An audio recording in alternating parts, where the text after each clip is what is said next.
I was wrong about Ultraman Art. When the trailer came out, it was just not exciting me or interesting me really. Hearing about the show is going to be about imagination made me very worried. I thought the show would be another Ultraman Trigger. And I was very much wrong. This show was really good, mainly because of the characters. Yuma, our main lead, is a really good main character. We see him lose his parents at a young age, and his whole catchphrase, "Time to run, Yuma," is literally the last thing his parents said to him. Instead of running away from the danger, he runs into the danger, so he makes sure nobody would lose their loved ones like how he has. I love Yuma's relationship with his friends and Ultraman Art. Ultraman Art is a really good character as well. He feels responsible for what's going on with the Earth because of his galaxy attacking the Earth with the Onyx. And he feels regret not saving Yuma's parents. Art is Yuma's friend, but he also watched older Yuma growing up. In a way, he's kinda like one of Yuma's parents. That's why I really like Art's and Yuma's relationship. Something I was so worried about this show was the whole thing with imagination. But they do it so well with Art's design being from Yuma's imagination, his powers being from Yuma's imagination.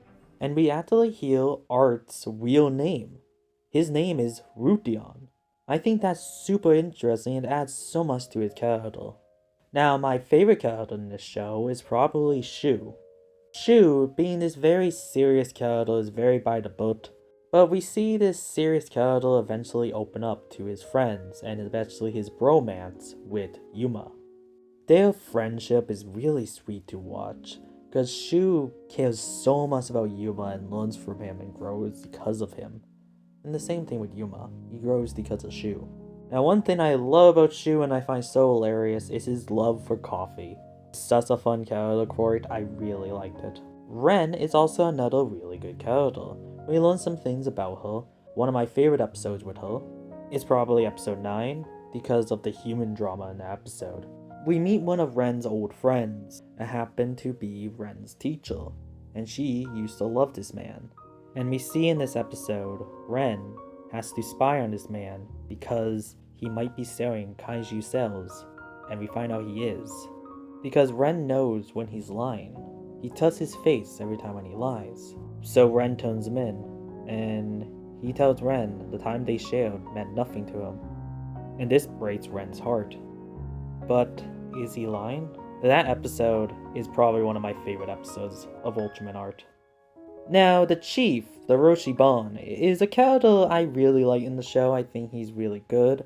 I like the fact we get to know things about the Chief, like we meet his Fetzel, and we find out he used to be a dinosaur kid. And I thought that was pretty funny because the Chief, the actor plays him, played in Abo Ranger. He played the Red Ranger, Roga. The Chief has a daughter. Well, he doesn't really get to see her anymore, and he misses the days when he used to be her hero. But now, her hero is Ultraman Art. But we see also how supported he is to her by constantly watching her shows. And we see his daughter has a hard time talking when she's on camera. And when at the end of the episode, he is there and she's able to talk fine and do really good. It's actually a really emotional episode for the Chief. Now there is Yuppie. I don't like Yuppie. He really annoys me in the show. He's just my least favorite character. Now, one thing this show does really good is side characters. Characters appear maybe in one episode. Like in episode 10 with Kazuro and Theo. Kazuro is a very lonely character, but he becomes friends with this Anoan. Her name is Theo, and they have this very sweet friendship. But we find out Theo's planet is getting destroyed, and she says this emotional goodbye to Kazuro, and it's a really sad episode. Another good character appears in one episode is episode 21. One of Ren's friends has this dream about being a sci-fi writer, but sadly her dream didn't work out because of life. But she finds this dreamstone and starts using it. But sadly, her dream still doesn't work out, and eventually her hatred fuels the dreamstone, turning it into King Lamons. I like this episode because it's something very real. I really like the fact that this show cut the time talking about some side character's story. The effects are actually really good in this show. With Ultraman Art's design, I actually really liked it. Grew on me quite a lot, and I really like his powers with his armors. It's just really cool. The fight scenes has so much imagination, they're so good, and I'm so happy the fact this show has new kaijus. But I love the fact this show brought back Kingdom Mons. That is awesome, I love Kingdom Mons. Now, one big criticism I have with Ultraman Art is actually the Blazar team up. It had so much great setup, but in the Blazar team up it felt so rushed and disappointing. Largely because we didn't see the Scar team. Now, we didn't need to see all of them, but we needed to at least see Gendo.